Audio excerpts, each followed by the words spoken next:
What's up guys, welcome back to the channel for another reaction video. So in this one I'll be checking out top 10 most important moments in British history.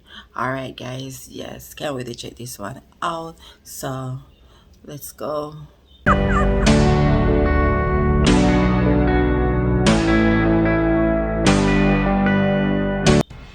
Are you ready for a history lesson? Welcome to Watch Mojo UK, and today we're counting down our picks for the top 10 most important events in British history. Before we begin, if you enjoy this video, please subscribe for more great content. For this list, we're looking at some of the key moments that have propelled Britain forward in the last 1,000 years. Obviously, we can't cram a millennium's worth of history into one video, so don't be surprised if there are some significant events we haven't covered just yet. Number 10, the failure of the Commonwealth. I will give this nation back its self-respect. The Protectorate was a period that took place during the Commonwealth when England, Ireland and Scotland were under the rule of Lord Protector Oliver Cromwell and subsequently his son Richard Cromwell. This was the only time in history that England had republican rule. Monarchists refer to this period as the interregnum, a time when there was no ruler on the throne of England. This resulted in the Restoration, which took place the following year. The demise of the Republican rule still allowed many of the recently established democratic institutions to remain, which have endured until modern times. Number 9, American colonies declare their independence. We are chasing the bastards back to Boston, and we'll keep them there! Prior to 1776, what we now know as the United States of America was simply a collection of 13 colonies on the east coast bordering the Atlantic. Residents there were becoming increasingly dissatisfied with the British rule and had been waging war on the Brits for more than a year. Finally, by the summer of 1776, all 13 of the colonies had agreed to segregate from England. Thomas Jefferson drafted the Declaration of Independence, which was then adopted by Congress. The American War of Independence was not yet finished, it would go on for another 5 years. Number 8, the Great Fire of London. In the summer of 1666, a blaze engulfed the city of London, destroying almost everything in its path. 13,200 houses were taken, as well as 87 churches. It's estimated that the vast majority of London residents lost their homes to the fire. Strangely, amid all this destruction, there were hardly any reports of deaths taking place due to the fire. Historians have established several reasons for this. Firstly, the deaths of commoners were not always recorded, and secondly, the bodies may have been completely incinerated, leaving no evidence of how many really perished. The city had to be entirely rebuilt, and some historians believe that What started that fire in the beginning, like in the first place, like such a massive fire? Where did it all just started? Like what causes it? Like you said, maybe some of the body, why not that never reported? Because maybe some of the bodies were just turbo burned to like ashes, like, you know, so the death rate wouldn't be counted. But at the same time, again, like he's saying, maybe because the death of commoners was not reported. Like, wow. historians believe the fire was actually beneficial in a way because it eliminated many unsanitary and plague-infected buildings.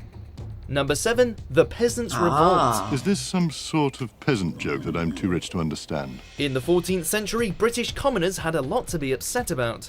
The plague had recently wiped out a huge portion of the population, which meant that labourers were able to demand more money because workers were no longer so readily available.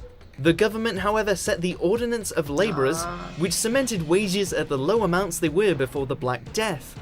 They also levied a poll tax to fund the war against the French, which ate up even more of the peasants' wages. All of this led to the Great Rising of 1381, which had an impact on the 100 Years' War because authorities were not able to raise taxes for funding as they had for prior conflicts. Number 6, the suffragette movement is formed. What would the vote mean to you, Mrs. Watts? Though the women's suffrage movement had been underway for several years already, 1903 marked an important event in British history. The Women's Social and Political Union was created by Emmeline Pankhurst and others, which took direct action to further their goals. The First World War put a pause on suffrage campaigning, though there was still some progress. Many cite 1918 as the year that women in the UK gained the right to vote, but in fact, at that point it excluded women under the age of 30, as well as those who didn't independently own property. It was only a decade later in 1928 that all women were granted the right to cast a vote. Number 5. The end of World War II. The entire period so of 1908, that was when women had the right to vote, but it's like years after, like every woman has a right to vote. So why it took so long for every woman have a right to vote? I know that back then, like things was different, and like things that a man could do, a woman could not do. Woman didn't have right to do anything but be in the house and clean and stuff, and only speak when spoken to, or they couldn't um like tell their point or make their opinion being known. But wow, we have come a long way, huh? That's all I can say. We surely has come a long way. Okay. As woman, we surely has come a long way. 1928 that all women were granted the right to cast a vote. Number 5. The end of World War II. The entire period of the Second World War, ranging from 1939 to 1945, was evidently a remarkable time in the history of the United Kingdom. Of the many things that came of the war, one of the most notable was a push for a bigger and more intervening government.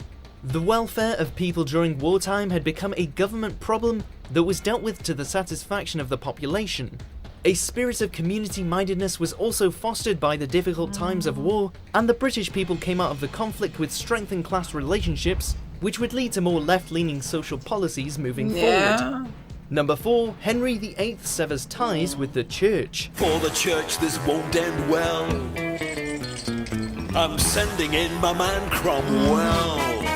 Henry VIII is probably most famous for his 6 wives, 2 of whom he had beheaded, and it was his desire to end his marriage with his first wife, Catherine of Aragon, that spurred on one of the key events in British history. Catherine was unable to give Henry the male heir he so needed, so he petitioned Pope Clement VII to annul his marriage.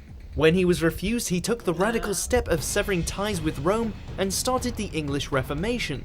He named himself Supreme Head of the Church of England and was excommunicated from the Roman Catholic Church, though he always remained true to his Catholic upbringing. Number 3. The Magna Carta was signed. Without loyalty, there is no kingdom. There is nothing. The Magna Carta, which can be translated to the Great Charter, is one of history's most revered and renowned documents. It was instituted by King John of England, and the premise behind it was to ensure that every citizen, including the monarchy, would be subject to the law of the land. Much of the text has been edited since its inception, and very few of the clauses remain in modern law. But nonetheless, the Magna Carta is the basis of the British Constitution. Many principles represented in the document have been influential in bills of rights around the world. Number 2. The Battle of Waterloo. You want to kill your emperor? Here I am. Here I am. On June 18th, 1815, Napoleon and his army marched to the Belgian village of Waterloo to fight against the Duke of Wellington and his army of Brits, Germans and Belgians. Napoleon made some critical strategic errors which led to his troops losing the battle. This victory for England marked the end of France's dominance in Europe and a return to the previous power Britain had exerted for centuries. The result of this conflict is thought to have an impact on world history as well, bringing in a period of relative peace which allowed for technical innovations and prosperity. Number 1. The Battle of Hastings. Nearly 1,000 years ago, the face of England was forever changed. In a battle won by William the Conqueror, the Anglo-Saxon King Harold was killed with an arrow through the eye. The outcome of the Battle of Hastings impacted British life, culture and language in innumerable ways. The language of official documents became Latin, but of even more impact was the influence of the French language over English, especially in the tradition of names. Traditional Anglo-Saxon names began to disappear in favour of French names that we today consider inherently English, like William, Henry and Robert. Wow, interested indeed. So that's when the name changes all changed to those more popular names. Those names are surely popular in England, of course, UK.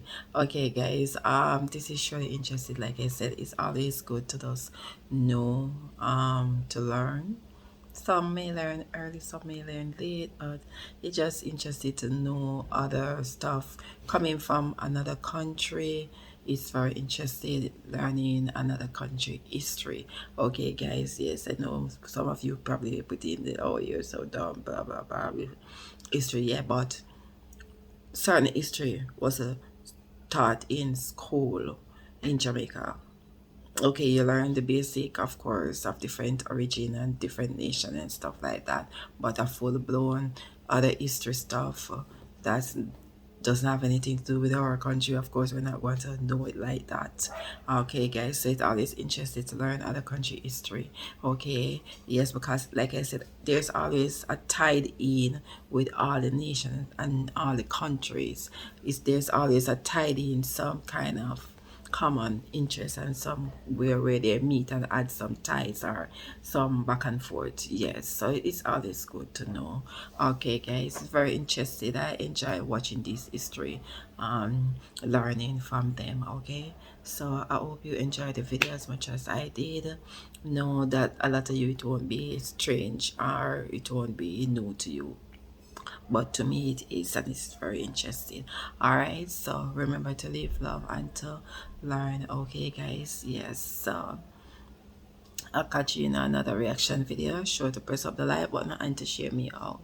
All right, do make suggestions on other videos like this that I would love to watch and react to. Okay, guys, do make suggestion, and I'll catch you in the next one as well. All right, thanks for watching. Bye.